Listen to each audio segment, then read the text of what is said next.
নমস্কাৰ সকলোকে স্বাগতম জনাইছো আসাম কেৰিয়াৰ পইণ্ট ইউটিউব চেনেলৰ অন্য এটা নতুন ভিডিঅ'লৈ বন্ধুসকল আজিৰ এই ভিডিঅ'টোত আমি অসমীয়া সাধাৰণ জ্ঞানৰ 50টা অতিকৈ গুৰুত্বপূৰ্ণ প্ৰশ্ন আলোচনা কৰিম এই প্ৰশ্নসমূহ আপোনালোকৰ আগন্তুক গ্ৰেড 3 বা গ্ৰেড 4 পৰীক্ষাৰ বাবে অতিকৈ সহায়ক হ'ব পাৰে সেয়ে আপোনালোকে প্ৰতিটো প্ৰশ্ন ভালদৰে মনত ৰাখিবলৈ চেষ্টা কৰিব আমি প্ৰশ্নসমূহৰ লগতে জড়িত কিছুমান টপিক আপোনালোকক কৈ যাম কিছুমান পইণ্ট ইম্পৰ্টেন্ট পইণ্ট কৈ যাম সেই পইণ্টসমূহ আপোনালোকে নোট ডাউন কৰি ল'ব যাতে আপোনালোকৰ পৰীক্ষাৰ বাবে সহায়ক হ'ব পাৰে প্ৰথম প্ৰশ্নটো হৈছে which is the largest south bank tributary of Brahmaputra ব্ৰহ্মপুত্ৰৰ দক্ষিণ পাৰৰ সৰ্ববৃহৎ উপনৈ কোনখন বন্ধুসকল কোৱেশ্যনসমূহ আমি যেতিয়া পঢ়ি যাম যদি আপোনালোকে কোনো কোৱেশ্যনৰ এনসাৰ আগতীয়াকৈ জানে তেনেহলে কমেন্ট কৰি যাব তো আপোনালোকৰ কমেন্টসমূহ আমি যদি পঢ়িবলৈ পাওঁ তেতিয়া ভাল লাগে যে আপোনালোকৰ প্ৰিপাৰেচনটো কেনে ধৰণে চলি আছে তো ইয়াত কি হৈছে ব্ৰহ্মপুত্ৰৰ দক্ষিণ পাৰৰ আটাইতকৈ ডাঙৰ উপনৈ কোনখন তো আপোনালোকে জনে জানে কমেন্ট কৰিব ইয়াৰে শুদ্ধ উত্তৰটো হ'ব অপচন সি কপিলি কপিলি হৈছে ব্ৰহ্মপুত্ৰৰ দক্ষিণ পাৰৰ আটাইতকৈ ডাঙৰ উপনৈ সৰ্ববৃহৎ উপনৈ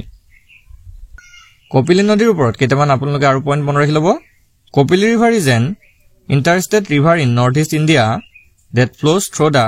state of Meghalaya and Assam and is the largest south bank tributary of the Brahmaputra in Assam অৰ্থাৎ কপিলি নদী উত্তৰ পূব ভাৰতৰ এখন আন্তঃৰাজ্যিক নদী যি মেঘালয় আৰু অসম ৰাজ্যৰ মাজেৰে বৈ গৈছে তো কপিলি নৈখন মনত ৰাখিব মেঘালয় আৰু অসম এই দুইখন ৰাজ্যৰ মাজেৰে বৈ গৈছে আৰু তো অসমৰ ব্ৰহ্মপুত্ৰৰ দক্ষিণ পাৰৰ আটাইতকৈ সৰ্ববৃহৎ উপনৈ হয় এখন নেক্সট প্ৰশ্নটো হৈছে in which place will be installed a bronze statue of Sahityarothi Lakshminath Bezbarua কোন ঠাইত সাহিত্যৰথী লক্ষ্মীনাথ বেজবৰুৱাৰ ব্ৰঞ্জৰ মূৰ্তি স্থাপন কৰা হ'ব তো ইয়াৰে শুদ্ধ উত্তৰটো হ'ব অপচন এ উৰিষ্যাত তো মনত ৰাখিব অসমৰ মুখ্যমন্ত্ৰী হিমন্ত বিশ্ব শৰ্মাই অসমৰ অন্যতম বিখ্যাত লেখক সাহিত্যৰথী লক্ষ্মীনাথ বেজবৰুৱাৰ উত্তৰাধিকাৰক সন্মান জনাই উৰিষ্যাৰ সম্বলপুৰত থকা বাসগৃহটো সংস্কাৰ কৰি তেওঁৰ সন্মানত এক ভৱিষ্যত প্ৰতিমূৰ্তি স্থাপন কৰি উল্লেখযোগ্য প্ৰচেষ্টা হাতত লৈছে তো মনত ৰাখিব অসমৰ মুখ্যমন্ত্ৰী হিমন্ত বিশ্ব শৰ্মাই উৰিষ্যাত লক্ষ্মীনাথ বেজবৰুৱা দেৱৰ এক ব্ৰঞ্জৰ প্ৰতিমূৰ্তি স্থাপন কৰাৰ উদ্দেশ্য হাতত লৈছে নেক্সট কোৱেশ্যনটো হৈছে who has inaugurated the new building of Assam Legislative Assembly recently হেহতিয়াকৈ Assam বিধানসভাৰ নতুন ভৱন কোনে উদ্বোধন কৰিছে তো এটো মোস্ট ইম্পৰ্টেন্ট কোৱেশ্যন হয় ইয়াৰ ৰাইট আনসাৰটো হ'ব অপচন এ ওম বিৰলা তো ওম বিৰলা হৈছে বৰ্তমান লোকসভাৰ অধ্যক্ষ তেওঁ 19 জুন 2019 চনৰ পৰা লোকসভাৰ অধ্যক্ষ হিচাপে কাৰ্যনিৰ্বাহ কৰি আছে মনত ৰাখিব 19 জুন 2019 ৰ পৰা তেওঁ লোকসভাৰ স্পিকাৰ হিচাপে অৰ্থাৎ লোকসভাৰ অধ্যক্ষ হিচাপে কাৰ্যনিৰ্বাহ কৰি আছে আৰু তেওঁ হেহতিয়াকৈ অসম বিধানসভাৰ নতুনকৈ যেটো বিধানসভাৰ ভৱন হেতু উদ্বোধন কৰি থৈ গৈছে নেক্সট কোৱেশ্যনটো হৈছে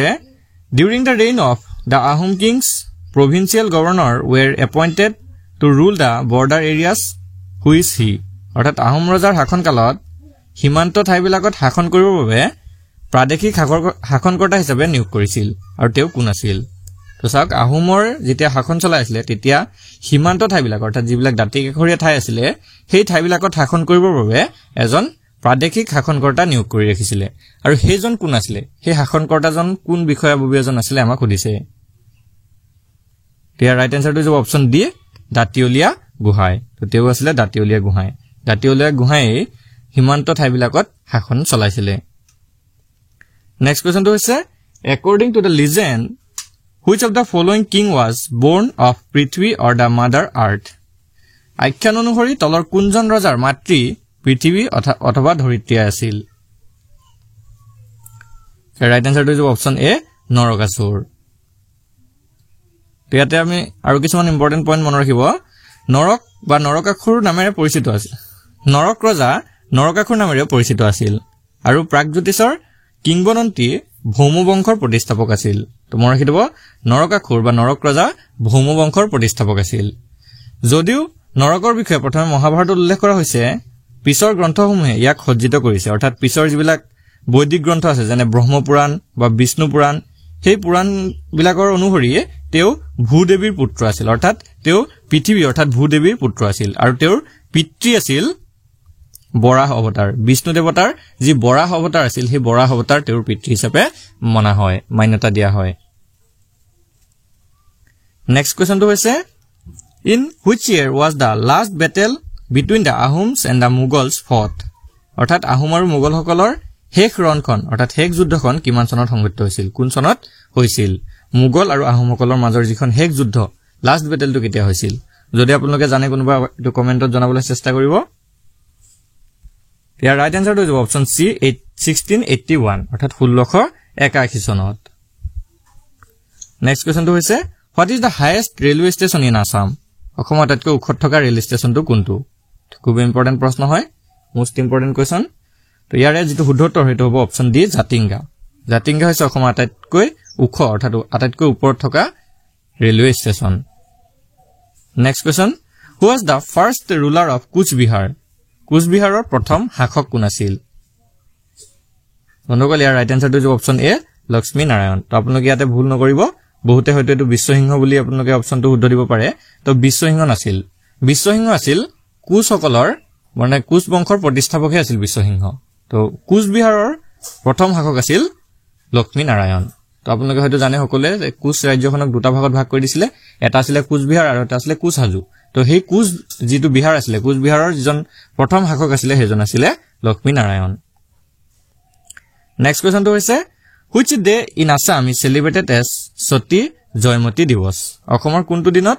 সতী জয়মতী দিৱস পালন কৰা হয় দুটা খুব ইম্পৰ্টেন্ট প্ৰশ্ন হয় তো ইয়াৰ ৰাইট আনসাৰটো হৈ যাব অপচন এ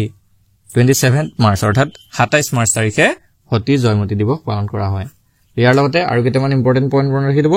আৰু কিছুমান ইম্পৰ্টেন্ট ডে হয় আসাম ৰিলেটেড যিবিলাক মোস্ট ইম্পৰ্টেন্ট দিৱস হয় সেইবিলাকৰ ওপৰত আপোনালোকে মনত ৰাখি দিব তো অসমৰ লাচিত দিৱস অৰ্থাৎ অসমত লাচিত দিৱস 24 নৱেম্বৰ তাৰিখে পালন কৰা হয় তো মনত ৰাখিব লাচিত দিৱসটো 24 নৱেম্বৰ তাৰিখে পালন কৰা হয় মেডাম মেফিটো 31 জানুৱাৰী তাৰিখে পালন কৰা হয় মে দিৱস বা শ্ৰমিক দিৱসটো 1 মে তাৰিখে পালন কৰা হয় আৰু অসম দিৱস বা চুকাফা দিৱসটো 2 ডিসেম্বৰ তাৰিখে পালন কৰা হয় আৰু 2024 বৰ্ষৰ যি চিলাৰা দিৱস আছিল সেই চিলাৰা দিৱসটো 24 ফেব্ৰুৱাৰী তাৰিখে পালন কৰি অহা হৈছে তো 24 ফেব্ৰুৱাৰী তাৰিখে চিলাৰা দিৱসটো উদযাপন কৰা হৈছে তো এইটা পইণ্ট ইম্পৰ্টেন্ট হয় গুটেকিটা পইণ্টে আপোনালোকে ভালদৰে নোট কৰি ল'ব নেক্সট কোৱেশ্চনটো হৈছে on whose 400th birth anniversary Assam created Guinness World Record with the largest number of handwritten essays কাৰ 400 সংখ্যক জন্মবাৰ্ষিকীত অসমে সৰ্বাধিক হাতে লিখা ৰচনাৰে গিনিজ বিশ্ব অভিলেখ গঢ়িলে ইয়াৰ ৰাইট আনসাৰটো হ'ব অপচন বি লাচিত বৰফুকনৰ 400 সংখ্যক জন্মবাৰ্ষিকীত অসমে হাতে লিখা যি ৰচনা আছে তাৰ বাবে গিনিজ ৱৰ্ল্ড ৰেকৰ্ড কৰিছে বন্ধুসকল ইয়াতে আপোনালোকে এটা ইম্পৰ্টেন্ট কথা জনাই থওঁ যদি আপোনালোকে ম্যাথছ ৰিজনিং জিকে কাৰেন্ট এফেয়াৰ্স প্ৰিভিয়াস ইয়াৰ কোৱেশ্চনছ ইংলিশ গ্ৰামাৰ এই সকলোবিলাক সাবজেক্ট থকা পিডিএফ লব বিচাৰে তেনেহলে কেৱল মাত্ৰ 79 টকা পে কৰি পিনে আমাৰ পৰা এই সকলোবিলাক সাবজেক্ট থকা পিডিএফ বোৰ পাই যাব তো যদি কাৰোবাৰ এই পিডিএফ বোৰ প্ৰয়োজন হয় তেনেহলে আপোনালোকৰ স্ক্ৰিনত থকা নাম্বাৰটোত হোৱাটসএপ কৰি আমাৰ পৰা এই পিডিএফ সমূহ আপোনালোকে লাভ কৰিব পাৰিব তো যদি কাৰোবাৰ প্ৰয়োজন হয় তেনেহলে আপোনালোকে স্ক্ৰিনত থকা নাম্বাৰটোত হোৱাটসএপ কৰি 79 টকা পে কৰিব আৰু পে কৰাৰ পিছত আপোনালোকক আমি পিডিএফ সমূহ সেন্ড কৰি দিম এতিয়া আমি নেক্সট কোৱেশ্চনটো চাওঁ হওক নেক্সট কোৱেশ্চনটো হৈছে in which district of Assam is the Numaligarh oil refinery located অসমৰ কোনখন জিলাত নুমলীগড় তেল শোধনাগাৰটো অৱস্থিত ৰাইট আনসাৰটো হ'ব অপচন ডি গোলাঘাট তো গোলাঘাটত নুমলীগড় তেল শোধনাগাৰটো অৱস্থিত next question The headquarters of the Northeast Frontier Railway Zone is located অৰ্থাৎ উত্তৰ পূব সীমান্ত ৰেল মণ্ডলৰ মুখ্য কাৰ্যালয় ক'ত অৱস্থিত ৰাইট আনসাৰটো হ'ব option C in Maligaon Guwahati তো গুৱাহাটীৰ মালিগাঁৱত উত্তৰ পূব সীমান্ত ৰেল মণ্ডলৰ এটো হেডকোৱাৰ্টাৰ এটো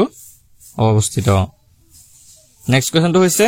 in which year was presidential rule introduced in Assam for the first time তো অসমত প্ৰথমবাৰৰ বাবে ৰাষ্ট্ৰপতি শাসন কিমান চনত বলবৎ কৰা হৈছিল এটো এটা খুবই গুৰুত্বপূৰ্ণ প্ৰশ্ন হয় এটো আপোনালোকৰ আহিবই পাৰে তো নোট ডাউন কৰি ল'ব তো প্ৰথমবাৰ ফাৰ্স্ট টাইম কেতিয়া ৰাষ্ট্ৰপতি শাসন অসমত বলবৎ কৰা হৈছিল ইয়াৰ শুদ্ধ উত্তৰটো যাব অপচন বি 1979 1979 চনত আৰু সেই সময়ত অসমৰ যিজন চিফ মিনিষ্টাৰ বা মুখ্যমন্ত্ৰী আছিল তেওঁ আছিল যোগেন্দ্ৰনাথ হাজৰিকা তো যোগেন্দ্ৰনাথ হাজৰিকাৰ সময়তে অসমত প্ৰথমবাৰৰ বাবে ৰাষ্ট্ৰপতি শাসন চলিছিল বা বলবৎ হৈছিল আৰু সেই সময়ত ভাৰতৰ ৰাষ্ট্ৰপতি আছিল নীলম সঞ্জীৱ ৰেড্ডি তো তেওঁ আছিল ৰাষ্ট্ৰপতি next question Who was the first member of the cabinet of Assam in the union government? কেন্দ্ৰীয় চৰকাৰত অসমৰ প্ৰথম মন্ত্ৰীসভাৰ সদস্য কোন আছিল? ৰাইট আনসাৰটো যাব অপচন ডি সুৰেন বুঢ়াগোহাঁই তো কেন্দ্ৰীয় চৰকাৰত অসমৰ প্ৰথম মন্ত্ৰীসভাৰ সদস্যজন আছিল Suren Buragohain next question number 15 The Assam State Cooperative Apex Bank is established in the year of Assam ৰাজ্যিক সমবায় এপেক্স বেংকটো কোন চনত স্থাপন কৰা হৈছিল বা কোন চনত স্থাপিত হৈছিল ৰাইট আনসাৰটো হ'ব অপচন ডি 1948 1948 চনত next question Where is the headquarter of Assam সাহিত্য সভা অসম সাহিত্য সভাৰ মুখ্য কাৰ্যালয় ক'ত অৱস্থিত অনগল মোস্ট ইম্পৰ্টেন্ট কোৱেশ্চন হয় ইয়াৰ ৰাইট আনসাৰটো হ'ব অপচন বি অপচন কিটা অলপ খেলিমেলি হৈছে চাই লব তো যোৰহাটটো হ'ব কাৰেক্ট আনসাৰ তো অসম সাহিত্য সভাৰ মুখ্য কাৰ্যালয় যোৰহাটত অৱস্থিত তো ইয়াৰ ৰিলেটেড আৰু কিছুমান টপিক আপোনালোকে মনত ৰাখিব অসম সাহিত্য সভাৰ জন্ম হৈছিল 1917 চনত আৰু 1917 চনৰ ডিসেম্বৰত শিৱসাগৰ জিলাত অসম সাহিত্য সভাৰ প্ৰথমখন যি অধিৱেশন আছিল সেই প্ৰথম অধিৱেশনখন অনুষ্ঠিত হৈছিল তো মনত ৰাখিব 1917 চনৰ ডিসেম্বৰ মাহত আৰু শিৱসাগৰত অসম সাহিত্য সভাৰ প্ৰথমখন অধিৱেশন অনুষ্ঠিত হৈছিল আৰু সেই অধিৱেশনখনত সভাপতিত্ব কৰিছিল পদ্মনাথ গোহাঁই বৰুৱাই তো এটো আপোনালোকৰ ইম্পৰ্টেন্ট পইণ্ট হয় ভালদৰে নোট কৰি লব আৰু Sarat Chandra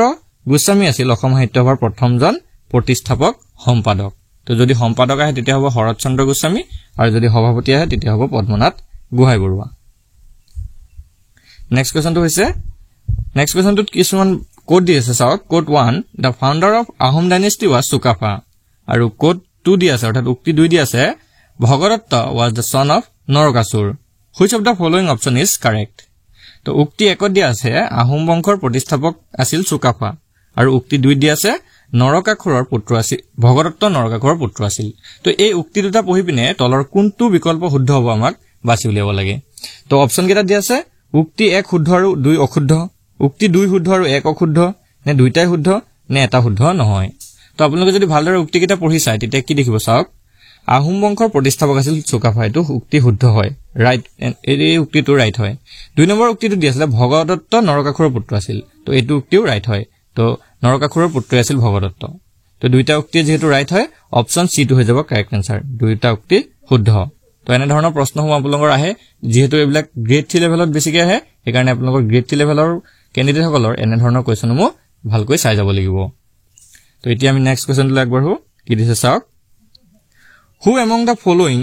was a trusted friend of Moniram Dewan?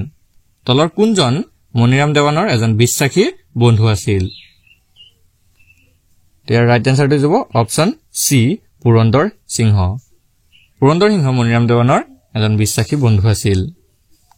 Next প্ৰশ্নটো হৈছে Who among the following are known to be the earliest inhabitant of Brahmaputra Valley? তলত উল্লেখ কৰা বোৰৰ ভিতৰত কাক ব্ৰহ্মপুত্ৰ উপত্যকাৰ প্ৰাচীনতম অধিবাসী হিচাপে জনা যায় অৰ্থাৎ আটাইতকৈ পুৰণি অধিবাসী হিচাপে জনা যায় কুশসকলক জনা যায় নে চুতীয়াসকলক নে বাৰভূঞাসকলক নে কছাৰীসকলক যদি আপোনালোকে ইয়াৰ আনসাৰটো জানে কমেন্টত দিবলৈ চেষ্টা কৰিব তো ইয়াৰ ৰাইট আনসাৰটো হ'ব অপচন ডি কছাৰীজ ব্ৰহ্মপুত্ৰ উপত্যকাৰ প্ৰাচীনতম অধিবাসী আছিল কছাৰীসকলক তেওঁলোককে প্ৰাচীনতম আটাইতকৈ পুৰণি অধিবাসী হিচাপে জনা যায় question number 20 As of 2011 the district is recognized as the most populous district in Assam অৰ্থাৎ 2011 চনৰ তথ্যমতে 2011 চনৰ লোকপিয়লৰ তথ্যমতে অসমৰ ভিতৰত জনসংখ্যাৰ অৰ্থাৎ অসমৰ ভিতৰত অধিক জনসংখ্যাৰ জিলা হিচাপে কোনখন জিলা স্বীকৃতি লাভ কৰে তো অসমৰ ভিতৰত আটাইতকৈ বেছি জনসংখ্যাৰ জিলা হিচাপে 2011 চনৰ লোকপিয়ল মতে কোনখন জিলাই স্বীকৃতি লাভ কৰিছে তো প্ৰশ্নটো সিম্পল এনে ধৰণৰ হৈছে যে 2011 চনৰ লোকপিয়ল মতে অসম আটাইতকৈ বেছি জনসংখ্যা থকা জিলা কোনখন তো ইয়াৰ ৰাইট আনসাৰটো হ'ব option B Nagaon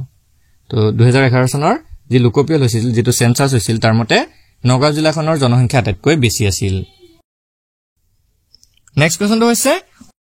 What is the name of the instrument that measures the intensity of an earthquake? ভূমিকম্পৰ প্ৰবলতা জোখা যন্ত্ৰটোৰ নাম কি? ইম্পৰ্টেন্ট প্ৰশ্ন হয়। বন্ধুসকল ইয়াৰ ৰাইট আনসাৰটো অপচন বি ৰিখটাৰ স্কেল। ভূমিকম্পৰ প্ৰবলতা জোখা যন্ত্ৰটো হৈছে ৰিখটাৰ স্কেল। নেক্সট কোৱেশ্চনটো হৈছে the world's largest lake is পৃথিৱীৰ সৰ্ববৃহৎ হ্ৰদটো কোনটো? শুদ্ধটো অপচন সি কেস্পিয়ান সি বা কেস্পিয়ান সাগৰ। তো পৃথিৱীৰ সৰ্ববৃহৎ হ্ৰদটো হৈছে কেস্পিয়ান সাগৰ। Next question which is the largest gulf in the world? পৃথিৱীৰ সৰ্ববৃহৎ উপসাগৰখনৰ নাম কি? বন্ধুসকল ইয়াৰে শুদ্ধটো option B the Gulf of Mexico। তো পৃথিৱীৰ সৰ্ববৃহৎ উপসাগৰখন হৈছে মেক্সিকো উপসাগৰ। Question number 24 which of the following is the largest river in the world? তো তলৰ কোনখন পৃথিৱীৰ সৰ্ববৃহৎ নদী?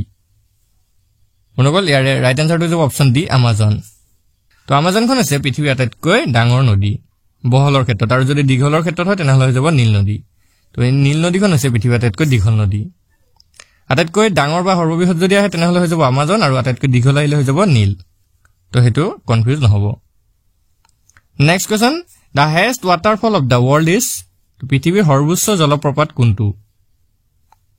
অপচন কেইটাৰ ভিতৰত কাৰেক্ট আনসাৰটো অপচন সি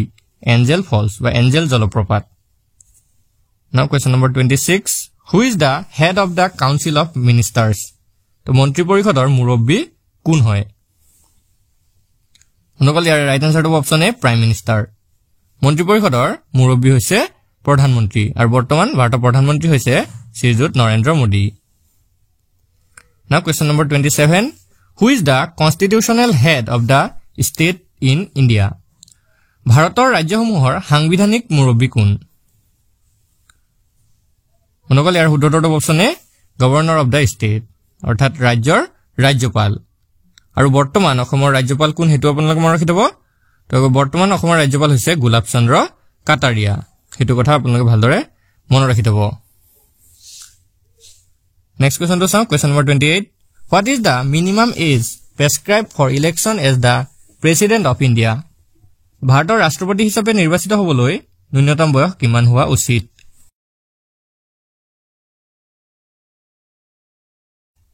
বন্ধুসকল ইয়াৰ ৰাইট আনসাৰটো অপচন চি 35 years।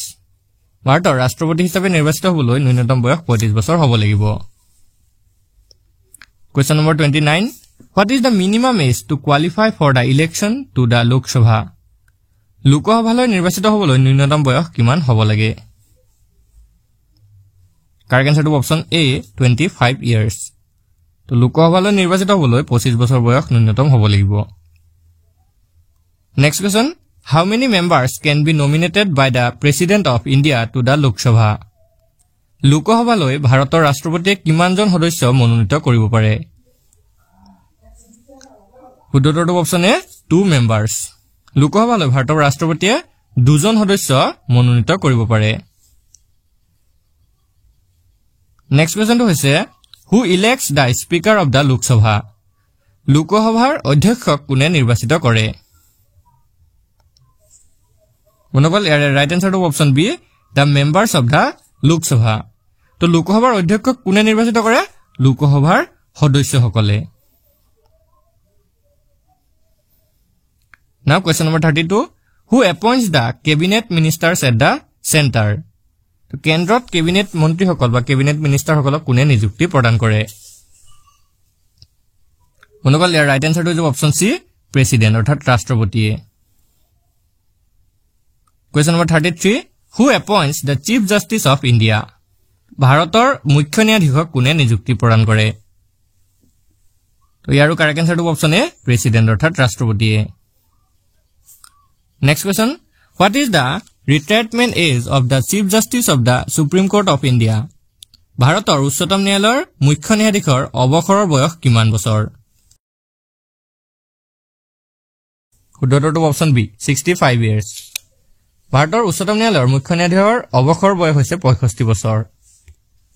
পিছৰ প্ৰশ্নটো হৈছে what is the maximum number of members in the Rajya Sabha? ৰাজ্যসভাৰ সৰ্বোচ্চ সদস্য সংখ্যা কিমান? শুদ্ধটো অপচন বি 250 মেম্বাৰ্ছ। ৰাজ্যসভাৰ সৰ্বোচ্চ সদস্য হৈছে 250 জন Question number 36 Which economist term economics as neutral science কোনে অৰ্থনৈতিক নিৰপেক্ষ বিজ্ঞান বুলি কৈছিল উত্তৰটো অপচন বি লিওনেল ৰবিনছে কৈছিল যে অৰ্থনৈতিক নিৰপেক্ষ বিজ্ঞান বুলি কৈছিল নেক্সট কোৱেশ্চনটো হৈছে Which of the two commodities mentioned below will be the example of joint demand তো তলত উল্লেখিত কোনবিধ সামগ্ৰী সংযুক্ত চাহিদাৰ উদাহৰণ উত্তৰটো option B pen and ink তো সংযুক্ত চাহিদাৰ উদাহৰণ হৈছে কলম আৰু চিয়াহী নেক্সট কোৱেশ্চনটো হৈছে Which of the following is an economic activity তলৰ কোনটো অৰ্থনৈতিক কাৰ্য উত্তৰটো option D production of crops for selling অৰ্থাৎ বিক্ৰীৰ বাবে শস্য উৎপাদন কৰাটো হৈছে অৰ্থনৈতিক কাৰ্য নেক্সট কোৱেশ্চনটো হৈছে when the value of money rises price level মুদ্ৰাৰ মূল্য বৃদ্ধি হলে দৰৰ স্তৰত কি ঘটে অৰ্থাৎ দৰ কেতিয়া কি হয় বৃদ্ধি হয় নে হ্ৰাস হয় নে একে থাকে নে কোনো তাৰতম্য নহয় তাৰ ৰাইট আনসাৰটো হৈছে অপচন বি ফলছ অৰ্থাৎ হ্ৰাস হয় যেতিয়া মুদ্ৰাৰ মূল্য বৃদ্ধি হয় তেতিয়া দৰ কি হৈ যায় কমি যায় নেক্সট কোৱেশ্চনটো হৈছে the largest public sector bank in India is ভাৰতৰ ৰাজহুৱা খণ্ডৰ সৰ্ববৃহৎ বেংকটোৰ নাম কি উত্তৰটো option B state bank of India অৰ্থাৎ ভাৰতীয় ষ্টেট বেংক আৰু এই ষ্টেট বেংক কেতিয়া প্ৰতিষ্ঠা হৈছিল হেতু মনত ৰাখিব তো 1955 ত ভাৰতীয় ষ্টেট বেংক প্ৰতিষ্ঠা হৈছিল হেতু কথা মনত ৰাখিব নাও question number 41 Which Indian monument has found place in Shanghai Cooperation Organization's 8 wonders of SCO list? Shanghai প্ৰতিযোগিতা সংস্থাৰ 8 wonders of SCO তালিকাত কোনটো ভাৰতীয় স্মৃতি সৌধে স্থান পাইছে? তো ইয়াৰে শুদ্ধটো option B statue of unity অৰ্থাৎ একতাৰ প্ৰতিমূৰ্তি আৰু এই স্মৃতি সৌধটো গুজৰাট ৰাজ্যত অৱস্থিত Next question হৈছে Which city hosts the National Horticulture Fair, the largest horticulture fair in the country? দেশৰ সৰ্ববৃহৎ উদ্যান শস্য মেলা ৰাষ্ট্ৰীয় উদ্যান শস্য মেলা কোনখন চহৰত অনুষ্ঠিত হয়? অনুকল ইয়াৰ কাৰেক্ট আনসাৰটো অপচন বি বেংগলুৰুত অনুষ্ঠিত হয় Question number 43 কি দিছে চাওক Nizamuddin Basti project is an conservation project based at which Indian state or union territory তো নিজামুদ্দিন বস্তি প্ৰকল্প ভাৰতৰ কোনখন ৰাজ্য বা কেন্দ্ৰীয় শাসিত অঞ্চলত ভিত্তি কৰি গঢ়ি উঠা এটা সংৰক্ষণ প্ৰকল্প কাৰেক্ট আনসাৰটো অপচন বি দিল্লী তো এইটো দিল্লীত গঢ়ি উঠিছে নেক্সট কোৱেশ্চনটো হৈছে Where was the first cinema demonstrated in India ভাৰতৰ কোত প্ৰথম সিনেমা প্ৰদৰ্শন কৰা হৈছিল তো ইয়াৰ কাৰেক্ট আনসাৰটো অপচন বি বম্বে তো নাও মুম্বাই বৰ্তমান মুম্বাই বুলি জনা যায় এট ওয়াটকিন্স হোটেল তো মুম্বাইৰ ওয়াটকিন্স হোটেলত প্ৰথম সিনেমা প্ৰদৰ্শন কৰা হৈছিল next question Where is the National Tribal Festival held তো ৰাষ্ট্ৰীয় জনজাতি মহোৎসৱ ক'ত অনুষ্ঠিত হৈছিল অনুকল ইয়াৰ ৰাইট আনসাৰটো হৈছে অপচন এ দিল্লীত Question number 46 With whose permission did the East India Company set up their first factory at Surat? কাৰ অনুমতিত ইষ্ট ইণ্ডিয়া কোম্পানীয়ে সুৰাটত প্ৰথমটো ফেক্টৰী স্থাপন কৰে ইয়াৰ ৰাইট আনসাৰটো অপচন বি জাহাংগীৰৰ অনুমতিতে ইষ্ট ইণ্ডিয়া কোম্পানীয়ে সুৰাটত প্ৰথমটো ফেক্টৰী স্থাপন কৰিছিল Question number 47 কি দিছে চাওক ভক্ত তুকাৰাম was a contemporary of which Mughal emperor ভক্ত তুকাৰাম কোনজন মোগল সম্ৰাটৰ সমসাময়িক আছিল কাৰেক্ট আনসাৰটো অপচন সি জাহাংগীৰ তো ভক্ত তুকাৰাম মোগল সম্ৰাট জাহাংগীৰৰ সমসাময়িক আছিল নাও question number 48 Who was the sultan who refused to recognize the authority of the caliph তো খালিফাৰ কৰ্তৃত্বক স্বীকৃতি দিবলৈ অস্বীকাৰ কৰা সুলতানজন কোন আছিল অনুকল ইয়াৰ কাৰেক্ট আনসাৰটো option A Alauddin Khilji Next question to হৈছে With reference to Delhi Sultanate Who was the founder of Soyod dynasty? Delhi সুলতান ৰাজৰ প্ৰসংগত সৈয়দ ৰাজতন্ত্ৰৰ প্ৰতিষ্ঠাপক কোন আছিল? তো ইয়াৰে কাৰেক্ট আনসাৰটো অপচন এ খিজিৰ খান। দিল্লী সুলতান ৰাজৰ প্ৰসংগত সৈয়দ ৰাজতন্ত্ৰৰ প্ৰতিষ্ঠাপক আছিল খিজিৰ খান। বন্ধুসকল আজি ভিডিঅ'ৰ শেষৰ কুৱেশ্যনটো হৈছে The reign of which of the following sultan is said to mark the highest point of territorial expansion of the sultanate? কোনজন সুলতানৰ ৰাজত্বকালত সুলতান ৰাজৰ ক্ষেত্ৰীয় সম্প্ৰসাৰণৰ সৰ্বোচ্চ শিখৰত আৰোহণ কৰিছিল বুলি কোৱা হয়? বন্ধুসকল ইয়াৰ ৰাইট এনসাৰটো অপচন বি মুহাম্মদ বিন তুগলক। তো মুহাম্মদ বিন তুগলকৰ ৰাজত্বকালতে সুলতান ৰাজৰ ক্ষেত্ৰীয় সম্প্ৰসাৰণ সৰ্বোচ্চ শিখৰত আৰোহণ কৰিছিল। বন্ধুসকল আজি ভিডিঅ'টো আপোনালোকৰ বাবে ইনফৰমেটিভ হলে ভিডিঅ'টো এটা লাইক কৰি দিব আৰু এনেকুৱা নতুন নতুন ভিডিঅ'সমূহ পাই থাকিবলৈ আমাৰ চেনেলটো ছাবস্ক্ৰাইব কৰি লগতে থকা বেল আইকনটো দবাই দিব। ধন্যবাদ।